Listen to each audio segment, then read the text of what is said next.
Well, let's now work on this front panel. I think all we really need to do is once again create a polygon plane. And let's turn it in the x-axis, RX90. There we go. And let's move it up. And I'll go ahead and go to wireframe, and let's go to the side view. And I'll scale it down, and let's just try and put it in place here. I'll scale it in some, hit the R key, turn it a bit, and maybe about like this.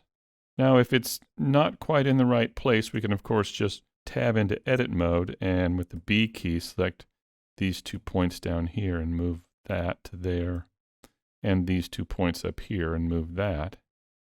Okay, so there we have that polygon plane angled for that panel. Now, if we go to the front view, once again, our front and side views are a little off, but that's okay. We'll hit S and X and scale out. And maybe I'll move it up just a tad like that. Now the trick is to get this cutout here. And there are, of course, many ways we could do this. We could use a Boolean. We could actually create an object that is that shape and cut into this. But I think all I'm going to do is just use some edge loops and then delete a few faces. So what I'll do first is maybe press Control R, and I'm just going to create an edge right down the center and hit Enter 2 times to ensure that it's right in the center. And then I will select this face over here and hit X and delete faces. And then let's mirror this over. I'll go over to the modifiers panel and mirror it over. Oh, and I better turn on clipping. Okay. Now if we tab into edit mode, I'll press Control R, and let's add an edge right here. Let's also add an edge right down here, let's say. So if we go back to solid mode, this is what we have. I'm going to go ahead and turn on the edit cage on the other side right here. And I think all we need to do is just select this face and hit X and delete faces. And so we have that basic cutout there.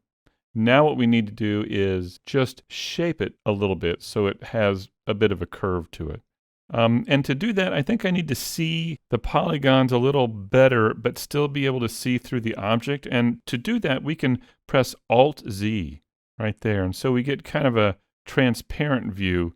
It isn't exactly wireframe, and it isn't exactly solid, but it's somewhere in between. So I think this will help us see where we need to be. So I think I'll create one more edge loop right here, and actually maybe one more right in here. And then if I go to vertex mode, I can begin pulling these around. But actually, I think maybe I want to take this edge and slide it. So if I just begin moving things in the global axis, we're in global transformation orientation here.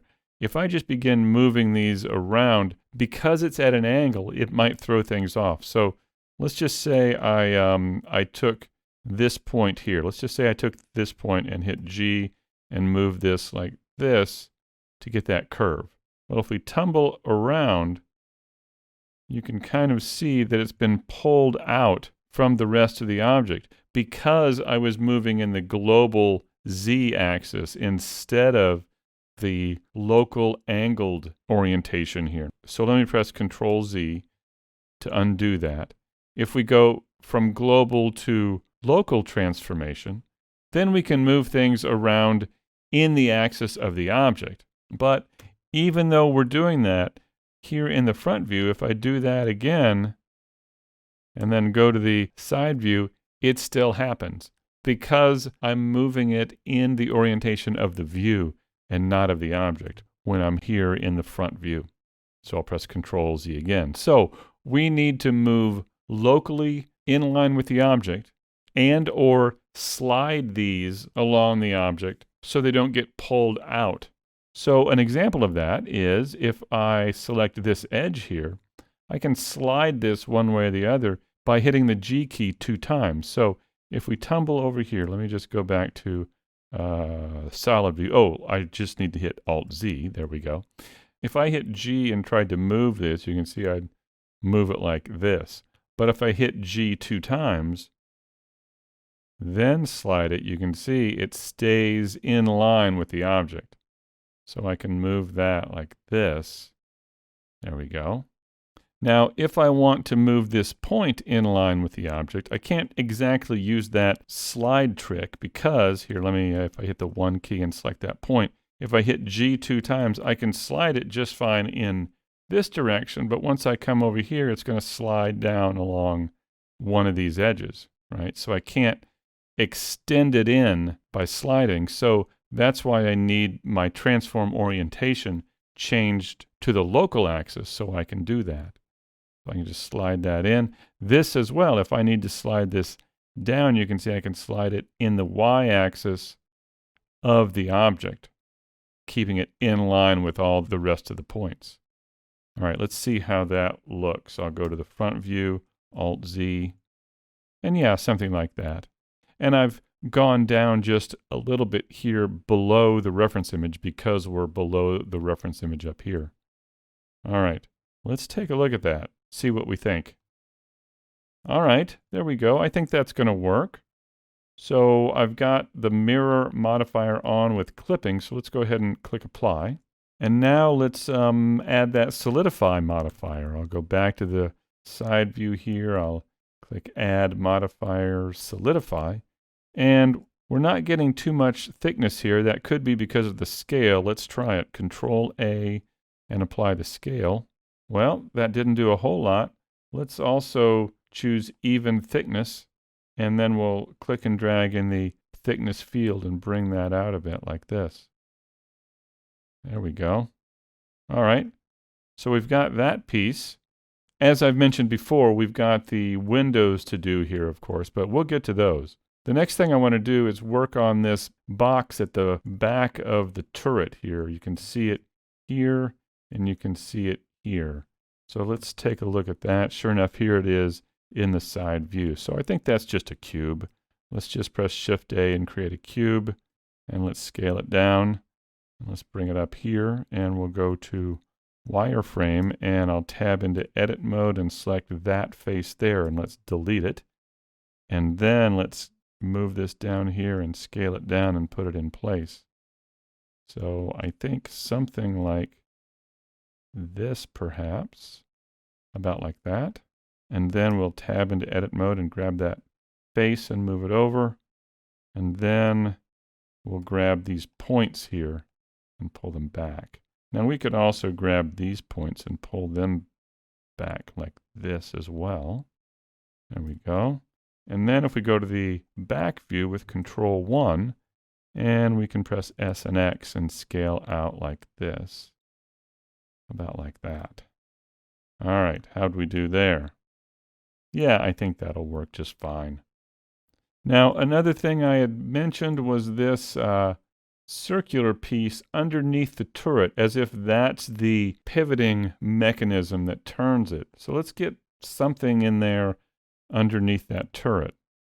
I think the best primitive object for this would be a torus. Let's press Shift A and create a mesh torus.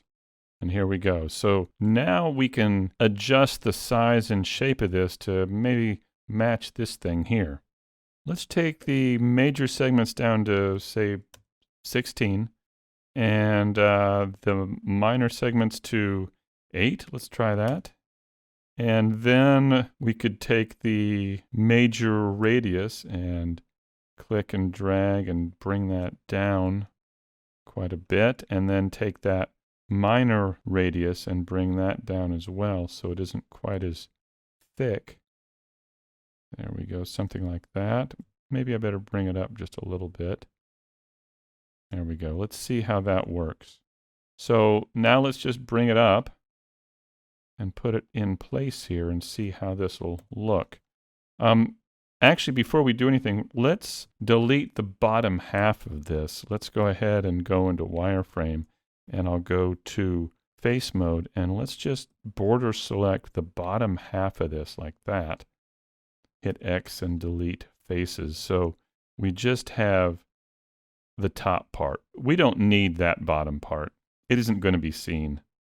So let's just put this in place here, and then well, I think we need to just scale it down. Let's hit S and scale it down quite a bit here.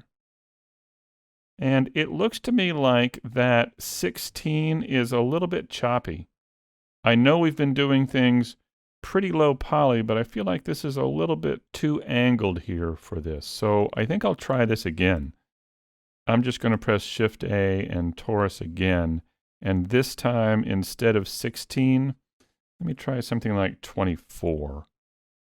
Let's do that. I'll zoom in with the period key and just take a look at it. Yeah, that feels to me a little bit better, I think. So let's go ahead now and delete that bottom half just like we did before. With that and X and delete faces. And now let's bring it back up and put it in place. There we go. So yeah, that's just a little better, I think. Okay, so now let's move it in, scale it down, and it looks like it just kind of goes around that edge, so maybe that's not bad right there. Yeah, I think that'll probably work pretty well. All right, in the next video, let's start working on the windows. How are we going to create these?